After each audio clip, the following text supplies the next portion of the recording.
Hey, what's up guys, Midge HD here.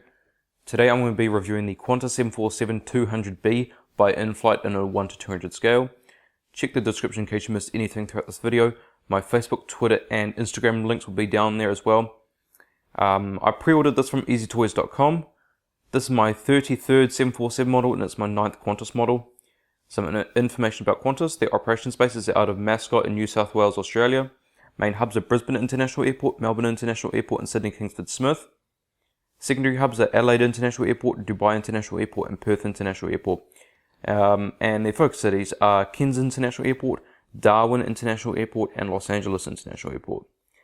They were founded on the 16th of November 1920 in Winton, Queensland as Queensland and Northern Territory Air Services. They are currently the world's third oldest airline, still operating after KLM and Avianca respectively.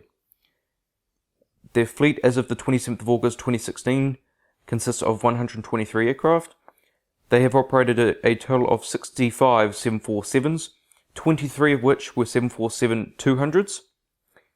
In 1979, when Qantas retired their last 707, they exclusively operated only 747s, the first airline to do so, up until 1985 when their first 767-200 arrived. They serve 85 destinations across the 6 inhabited continents, and their 747-200s operated routes. This isn't all their routes, these are just some from memory and others that I've gathered online. But they operated Sydney to Singapore via Perth, Nandi, Auckland, Christchurch, Melbourne, and there's obviously a lot more there as well. This exact aircraft operated Qantas's first Antarctic scenic flight in 1977. The aircraft's first flight was on the 8th of July 1971 and it was delivered to Qantas on the 30th of July 1971. Other owners of this aircraft after Qantas in order, being the initial customer, are Air Lanka, Qantas, AAR Corporation, Transworld Airlines, Aerolíneas Argentinas, First Security Bank of Utah, Aeromar Airlines, Transjet Airways, Northwest Airlines, and Kalat Al Saika Air Company. This aircraft was eventually broken up in February 2012 in Riyadh. The aircraft type code, Boeing customer code for this aircraft is 38. Right, so let's take a look around the box here. So we have Qantas Australia. So this has the polished belly on it. Picture the aircraft, registration, aircraft type, and the Boeing license.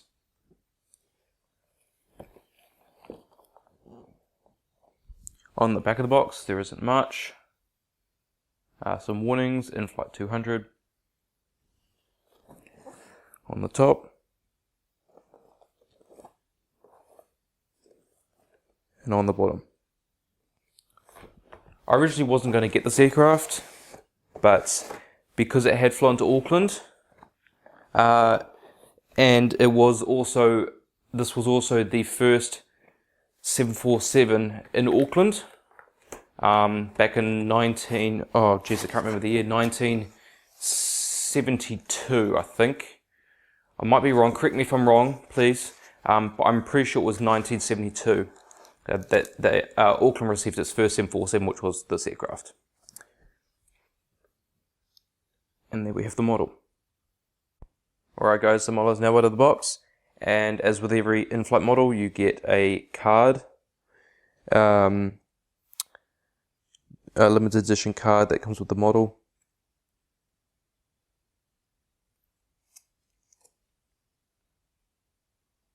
Alright.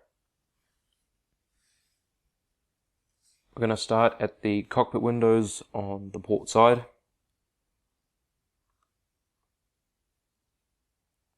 Right, so with the cockpit windows, window wipers, pitot tube, static ports. We have the City of Canberra, the name of the aircraft. Part of the registration on the gear door, BA. The old Qantas titles.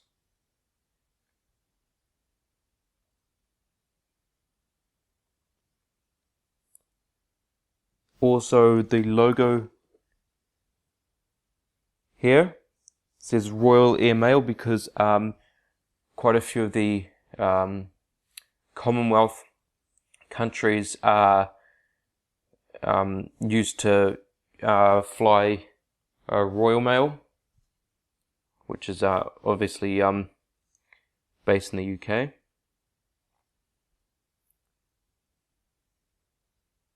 The landing lights are realistic landing lights. I like how Inflight have also done this with the landing lights, made them more realistic instead of painted on. And here we have the Pratt & Whitney JT9D-7F. Great engines, powerful screamers. Also have the Qantas logo on the engine nacelle as well. And the same with this engine.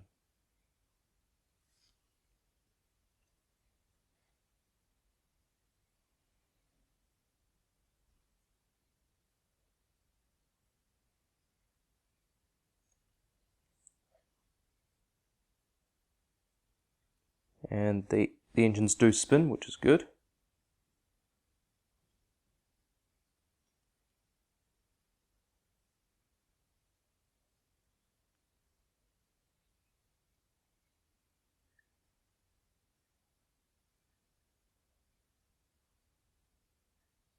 Okay, so they all spin.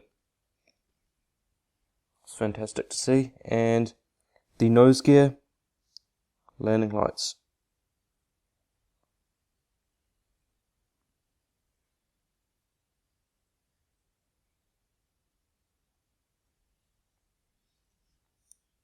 Okay, continuing across the wing, we come to the wingtip, where we see the red navigation light and the piece that sticks out the trailing edge of the wingtip, which is the anti-flutter device.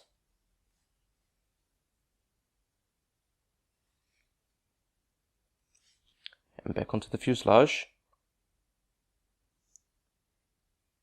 We see that really nice orange cheat line. Boeing 747-B, because the B used to mean, they used to be on the 747 aircraft type to represent the passenger version of the aircraft. Obviously now they Boeing do not use the letter B as basically the standard is if it does not have any letter after it, like an F for freighter, it's generally a passenger version. Registration VH-EBA or Victor Hotel Echo Bravo Alpha, and the Australian flag because they are a flag carrier of Australia. And the kangaroo on the tail.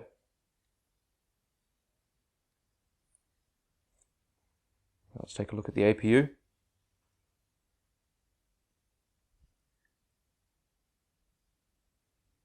Exhaust looks very nice. Strobe lights beneath the exhaust.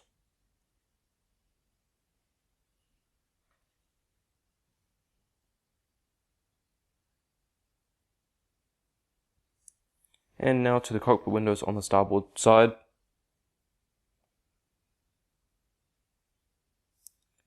Pitot tube static ports, name of the aircraft, which is City of Canberra.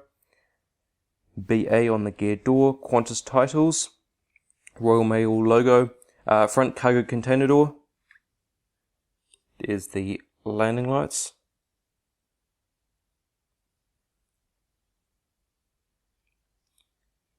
And the JT9D engines. Also got the Pratt & Whitney logo on them. Really nice engines. I wish I could have seen a 200 with the JT9s on them. Of course they're still flying, but never got a chance to see one up close. Green navigation light and the anti-flutter device.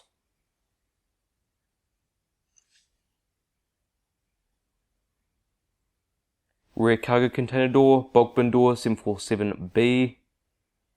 Registration number, Australian flag, and the logo on the tail. Alright, so let's take a look underneath the aircraft here.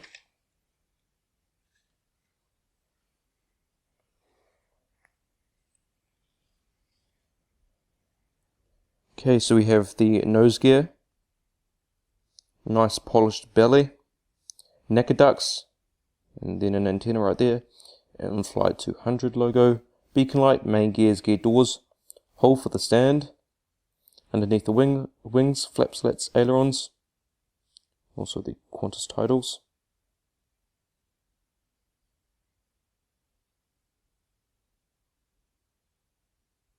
And the same on this side with the registration number.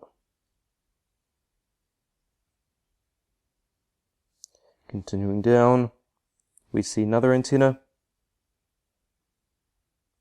the cabin pressure relief valves, and another antenna, and then we have the APU housing. On the top of the aircraft, we see the emergency escape hatch for the pilots, anti-collision light, antenna, another antenna. Top of the wings, we have flap slats, ailerons, and spoilers. Qantas titles again. Get a good look at that anti-flutter device.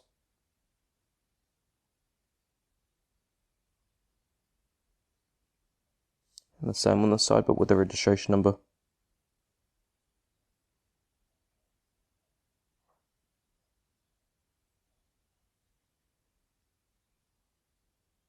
Continuing down, we come towards the tail. The two black circles on each horizontal stabilizer are the logo lights that light up the tail at night time.